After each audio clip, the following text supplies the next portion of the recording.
100% त्यांनी जे आंबोली मतदारसंघात काम केलेलं आहे ते आम्ही ऑलरेडी बघितलेलं आहे.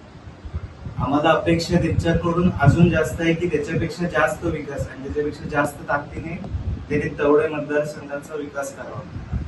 तवडे गाव जसं त्यांनी म्हटलं, तवडे गाव असेल, मळगाव असेल, निरवडे असेल, निमळे असेल, हे आज बघितलं तर जवळपास 11-12 हजार लोक इथे आहेत. एका शहराच्या, एका नगरपालिकेच्या लोकसंख्या एवढी लोकसंख्या आहे आपल्याकडे. तर त्या पद्धतीने उद्या ज्या काही सुखसोयी ते लागतील, कारण लक्षात घ्या, केंद्र, राज्य, जिल्हा, जिल्हा परिषद सगळीकडे महायुती याच सरकार असणार. केंद्रापासून निधी आणायचा असेल, राज्याकडून आणायचं असेल किंवा जिल्हा परिषद, सगळीकडे फक्त महायुतीचेच आपले लीडर्स आहेत आणि तेच हे काम करू शकतात. आणि तीच अपेक्षा आम्हाला संदीप गावडेजी यांच्याकडनं आहे आणि ते 100% आमच्या प्रत्येक कामांकडे आणि प्रत्येक गरजांकडे लक्ष देतील आणि ते करून देतील ही आम्हाला खात्री आहे.